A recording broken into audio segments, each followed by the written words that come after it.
Good morning and welcome to this Monday, June 6th, 2022 edition of Trading Places Live at EarningsBeats.com. I'm Tom Bowley, Chief Market Strategist here at EarningsBeats, and I'll be your host for the next 30 minutes featuring everything you need to know as you prepare for the trading day ahead. Well, we got another week getting started, another week under our belt. We're well into June now. Got that first week behind us. Historically, we tend to do pretty well. Actually, we tend to go through historically through the 6th of the month, which is today. And we do see futures up this morning. Currently, we've got futures up 200 points on the NASDAQ, 1.6%. So a pretty big jump this morning. Dow futures up 300 points, which is just a little less than 1%. S&P 500 futures up 50 points. That's 1.2%. So definitely, getting off to a pretty good start. Crude oil prices down just fractionally, right around $119 a barrel. The 10-year Treasury yield up about 3 basis points, 2.98%, so getting close to 3% again. We want to keep an eye on that. I think that, along with the crude oil, if they both continue to rise, I think that's going to make it very difficult for the market as we moved, further down the road. And honestly, I'm going to go through a couple of charts with you. Especially one on the S&P 500, where I think we're getting close to what could be or probably will be a peak in the near term. Also want to mention we've got CPI coming out this Friday. There's not much in the way of economic news this week, really not anything significant until we get initial jobless claims on Thursday, and then CPI on Friday. But that's a big one. So you want to mark your calendars there. I don't know. We'll see what happens this week. Got a lot of charts to go through and talk about. So we're going to get into all of that here in just a couple of minutes. I do want to walk those of you who are new through EarningsBeats.com. So let me take you there for a minute. This is our home, EarningsBeats.com. If you go over to our homepage and scroll down, if you're new, we have a free EarningsBeats Digest newsletter. I think it's great information. Maybe it's a little biased since I write it, but I do try to make the information pretty current. It comes out 3 times a week, Mondays, Wednesdays, Fridays, 8:30 in the mornings, about an hour before the market opens is when we tend to try to get that out. And also it takes a name and an email address. There's no credit card required, no fees whatsoever. You can unsubscribe at any time. It's really just a way for us to give back to our community. We do a lot of free events. Anybody who has signed up to our EB Digest, we'll make sure you get room instructions so you can come in, check out some of our events from time to time. And if we have specials on membership, you're going to be one of the first to know. So a lot of reasons to come in. Normally I'm talking about, earnings, relative strength, things that are important to us. Those are the things I try to stress in the newsletter. This morning, I wrote about an industry group that I think is strengthening and is probably going to get stronger. And I'm going to talk a little bit about that during the show today. But yeah, you're always getting some good information. So if you haven't already subscribed, make sure you do. Again, just name, email address, hit the subscribe button, and you're in. All right. So what happened to close out last week? Well, it wasn't pretty. We finished pretty much on the lows. The Dow Jones down 349 points, S&P 500 down 68, NASDAQ down 304. So I went through the futures with you a couple minutes ago. It sounds like we're just going to get a lot of that back. Maybe not all of it, but we'll get a lot of it back at the open, and then we'll go from there. Mid caps down 29, small caps down 11. So it was across the board. The big loser on a relative basis was the NASDAQ, dropping about 2.5%. From a sector perspective, energy was the primary group that led to the upside. I believe industrials also were up fractionally, but that was the only strength we saw in the market. To the downside, discretionary led again, losing 3%. Did hold on to its 20-day moving average barely. Technology, same thing, went down 2.4%, barely holding on to its 20-day EMA. So in the short term, if you believe that we bottomed and you believe we're strengthening and we're in an uptrend, you really want to see this 20-day hold and then break to another high.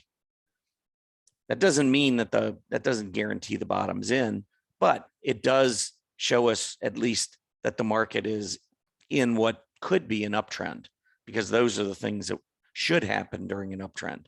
You break above the moving averages, you go back, you test them, they hold, and then you break to new highs. So that will be something to watch today and throughout this week.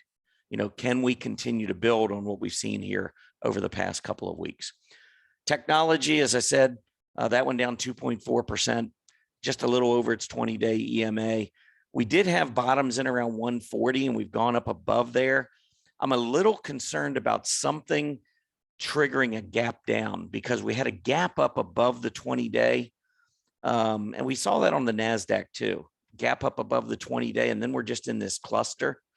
So if you're familiar with candlesticks and island cluster reversals, you have a gap up, you get all these candles trading in a little cluster. What you don't want to see is a gap down to leave them on an island. And so that's something to keep in mind. And maybe we go sideways this week, and then the Friday CPI, that could be something that drives us back down. I don't know. I'm just speculating, just like everybody else, but looking at the charts, trying to figure out how these things might play out. If you're new to the show, I can tell you that I remain very, very bullish long-term. And I know that probably strikes everyone, or most everyone, as being odd. But hey, I talked about this back in January. I really thought we were going to have problems the first half of the year, and we have. Even said that I thought the S&P 500 on worst case basis could go down 25%. That's when we were sitting at an all-time high. We had gone up 120, almost 120% in 20 years, or excuse me, in 20 months.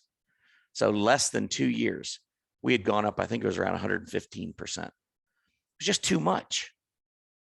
We needed this. We needed to reset sentiment. I'll show you some of that a little bit as well. Anyway, communication services also trying to hang on to the 20-day. It finished 1 penny above its 20-day EMA on Friday. So this morning gap up will help kind of give the market a little bit of room down to that 20-day. We really don't want to see the market do one of these swooshes back through the 20. Financials also hanging above its 20-day moving average.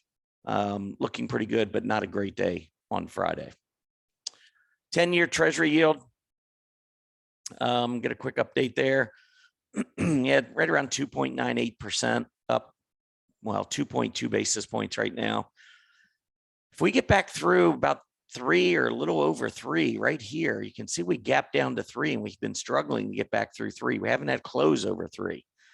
So if we get a close over 3, there's a good chance we close this gap and get back up near that 316 level. That is going to make the market nervous. The highest, I'm going to pull up a monthly chart on the 10-year Treasury yield here, but 3.25%, which was right here in 2018, a little bit below that, I think just a little over 3% back in 2013, 2014. I mean, we haven't been over 3.25 since 2011. That was the last time. So we're getting up into an area where, the market's probably going to start to get, well, it already has gotten nervous, but I think it could get more nervous if we go through 3.25. So just keep that in mind, that overhead, that's an 11-year resistance area.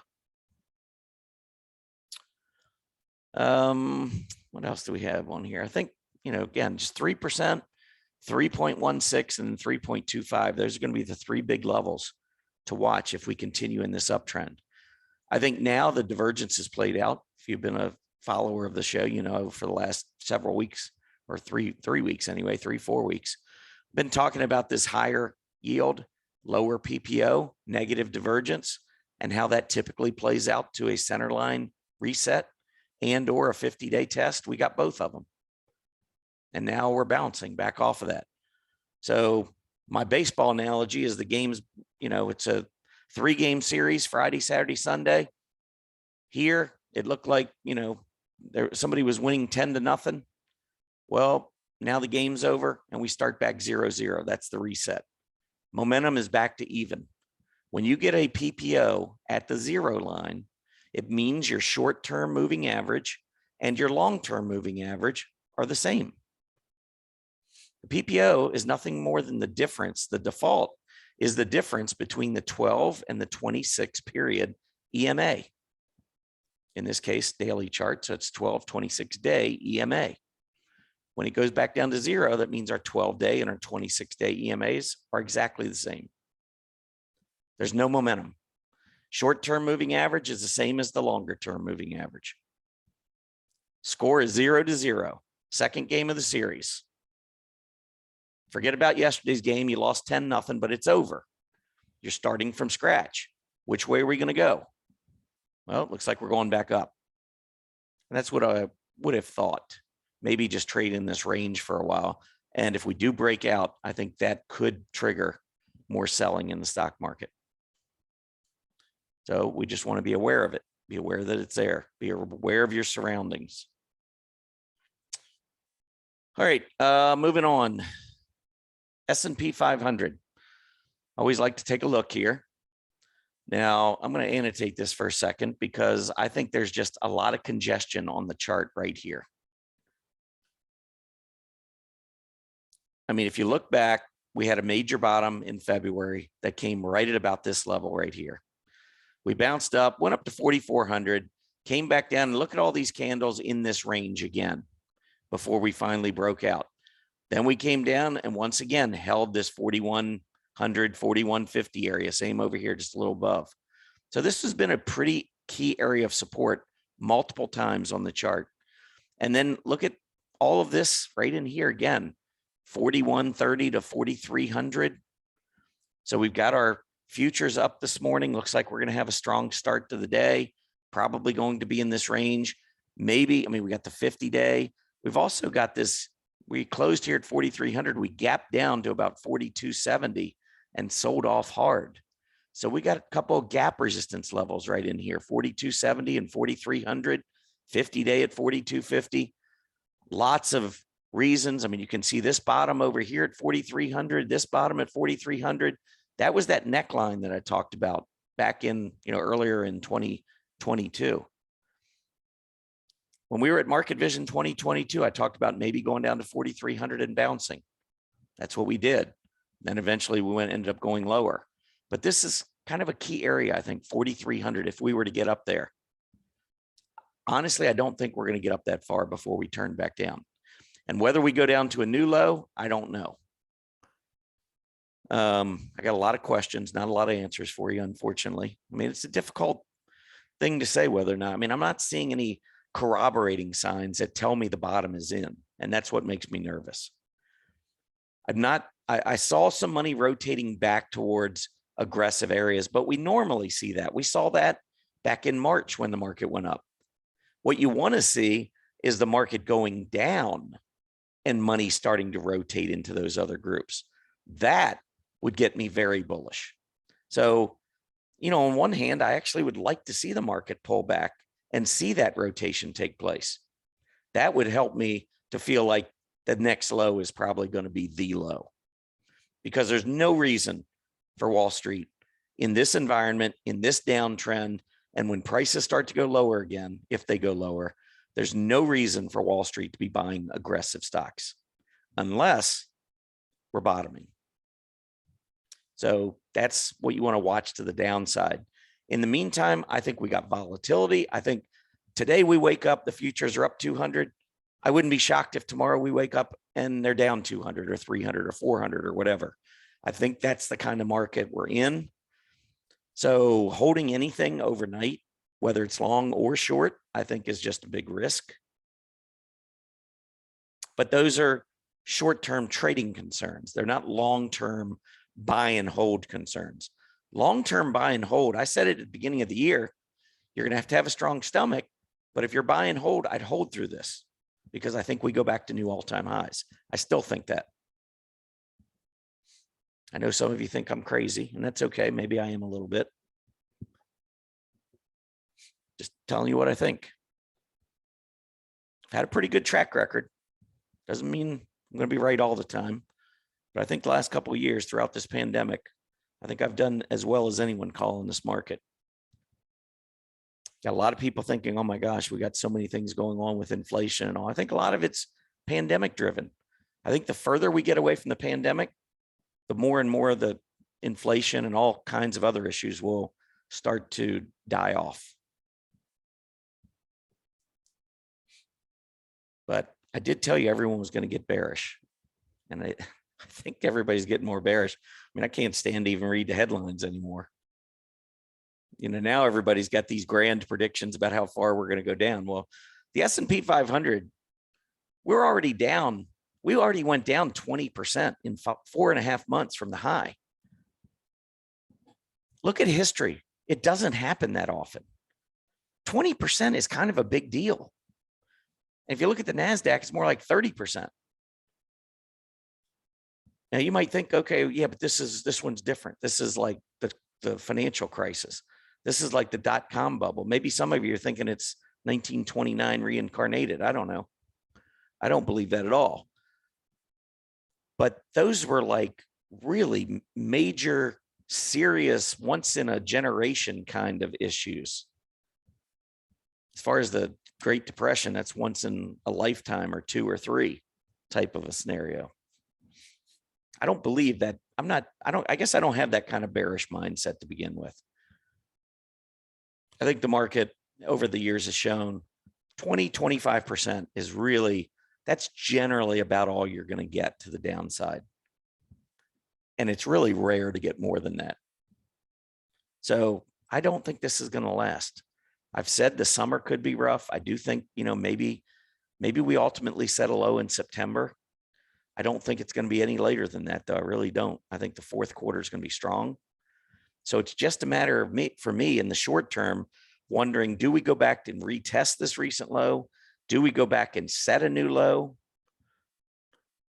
My gut tells me we're not done to the downside, just because I just not seeing enough signs to tell me the bottom is in. However, I have one retirement account. I tell you, I've been building on weakness, and I've got about 2/3 of it invested at this point. So if it goes back up, I will have bought 2/3 of that particular account at much lower prices. If it goes down one more time, I'm going to fill it out. I've said for me, target maybe 3,500 on the S&P 500. If we get down to 3,500, I can almost assure you I will be 100% invested. Even if we go down further, I mean, that's going to probably be some kind of a panicked low at that point, which will probably reverse very quickly. They almost always do. Yes, you can point to a couple of different periods where it's been worse, and maybe this is going to be like that, but I'm comfortable knowing my odds. All right, let's talk about sentiment. I talked about resetting sentiment. Beginning of the year, I wanted to see sentiment pick up. I mean, we were seeing readings. This is just a 1-year chart. This is a 5-day moving average of the equity only put call ratio. And then the S&P 500 is down here at the bottom. And if you look at this, I mean, when you look at these bottoms, there's a top. This is a bottom.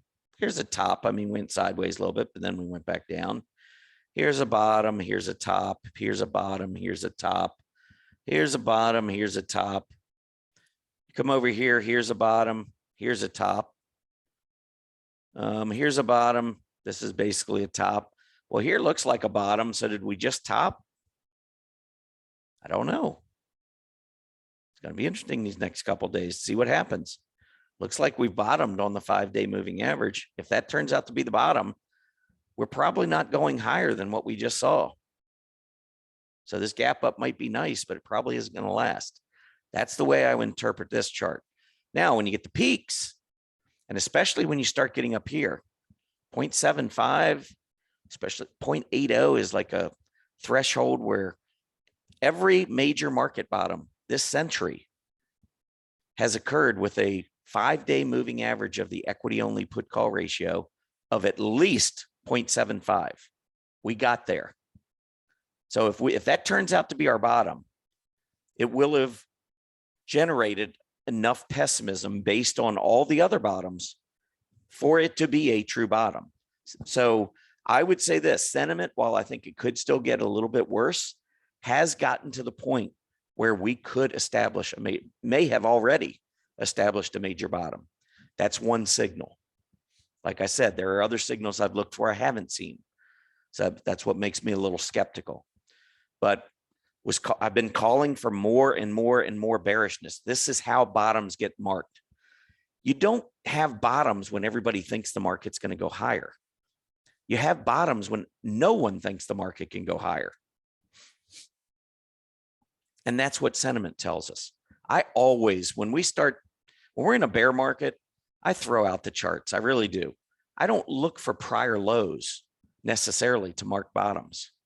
I look for sentiment. I look for folks to get scared out of their minds and feel like nothing can possibly happen to send the market higher. I have some friends of mine, really, really brilliant people, but they don't follow the market and the technical signs the way we do. And they just look at the fundamentals, and they're just looking at inflation high. They're looking at the war, crude oil prices, and they can't get their arms around how the market could possibly go higher. But the market prices in what's going to happen down the road, not what's happening right now.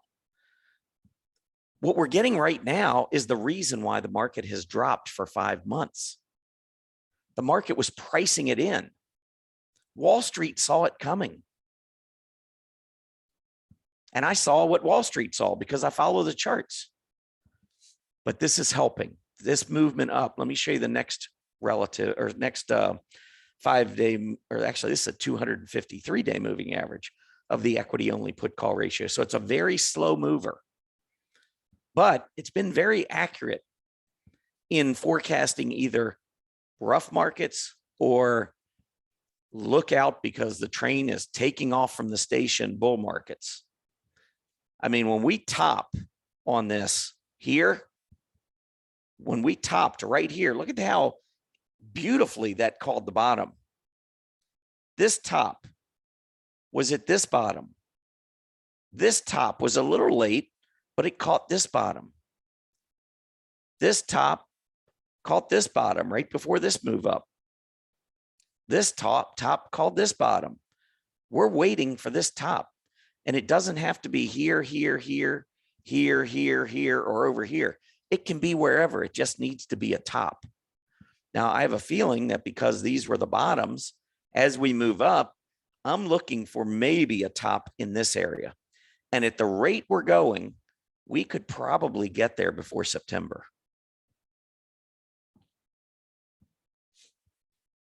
Now, remember, the 5 days moving average has been all over the place, but it's moving higher. I think you can kind of see the trend is going up.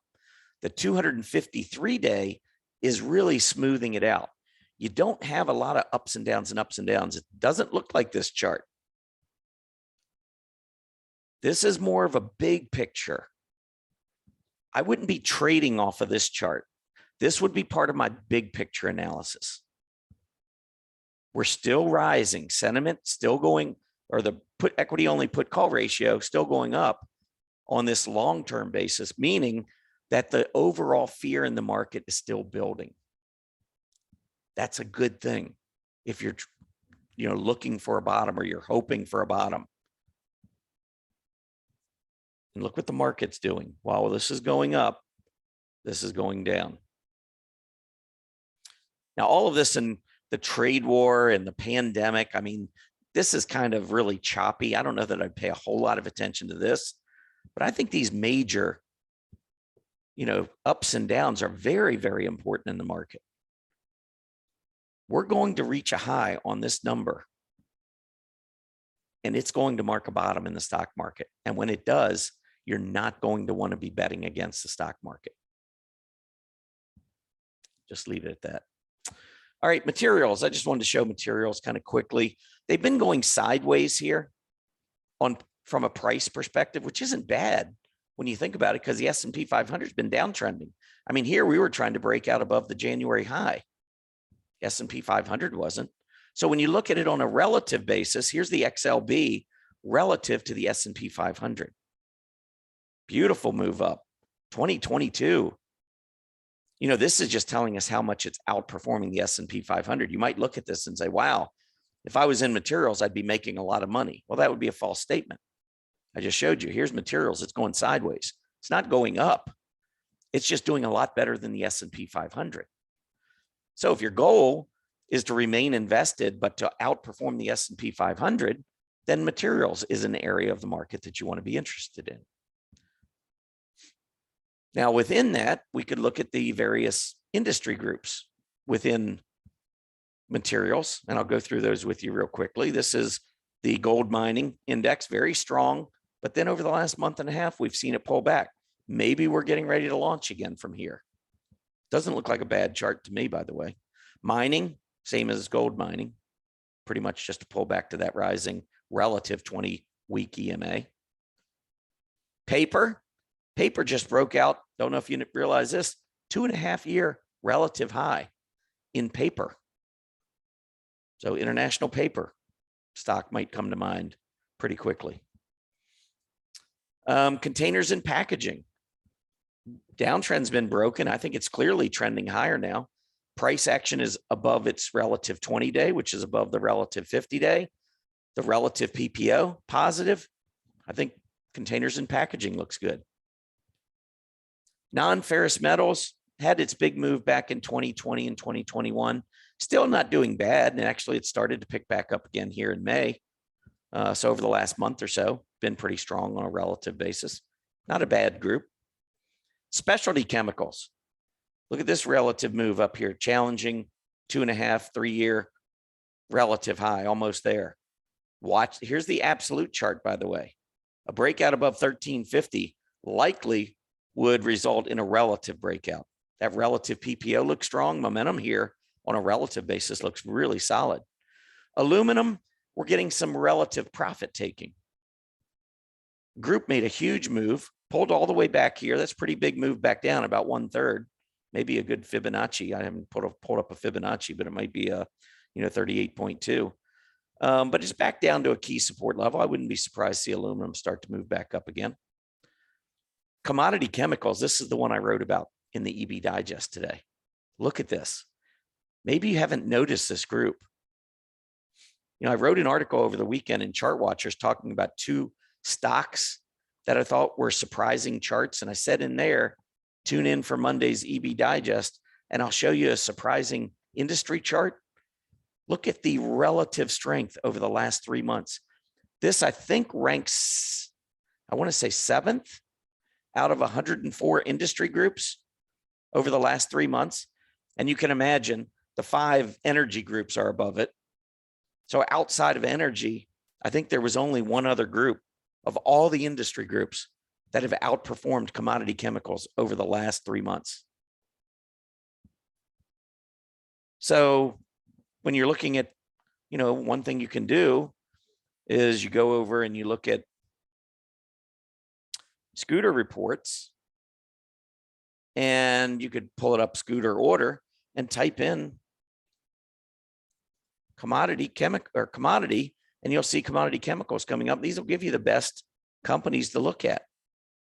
And if you pull these charts up, well, if I just, get that little thumbnail right there, you can see LYB trending up, Dow trending up, nice little consolidation, little flag.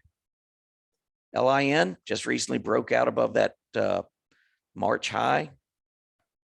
Celanese strengthening, but you can see now we're getting into lower scooters. So these obviously have not been doing as well. And then you can go in and you can pull up mid caps and small caps. That'll give you an idea of finding some stocks within that area. Let's see, earnings, only one out this morning of any consequence. This is still a fairly small company. Science Applications International. It's been trending higher. I did see it was up 6% in pre-market today. So it is doing pretty well. Looking ahead,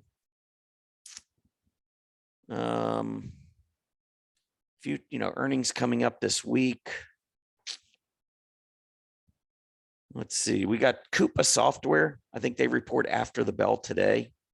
So if you're into some of the software names, that might be one to watch. Thursday, we got a couple of names, Neo in the auto space, and then you got DocuSign. That ought to be an interesting one coming up.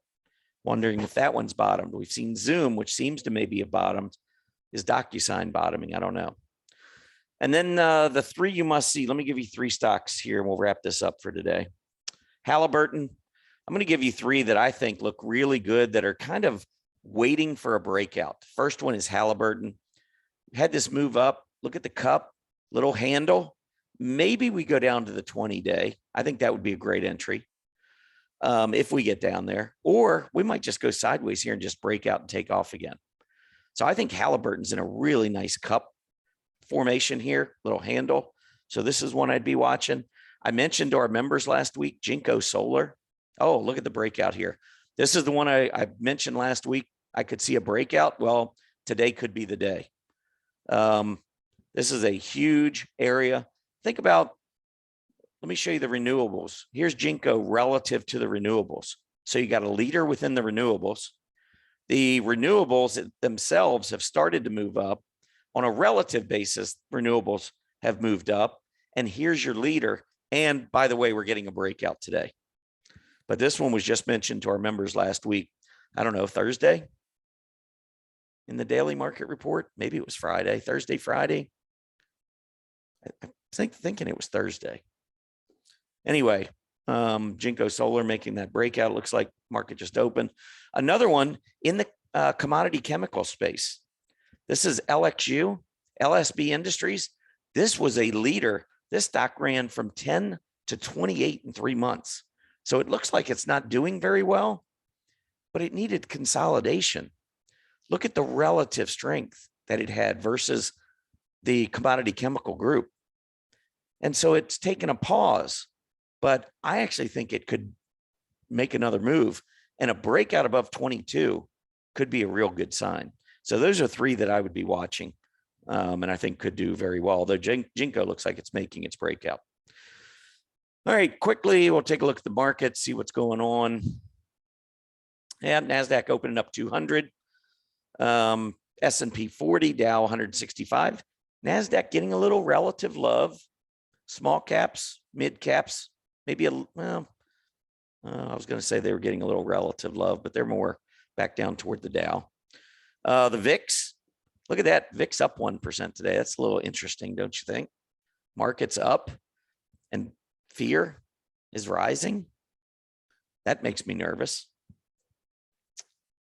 So anyway, but the renewables, I mean, you could look at over here, Enphase leading the S&P 500. Here's another one, Solar Edge, up 4.5%. So we got renewables definitely on the move to the upside right now.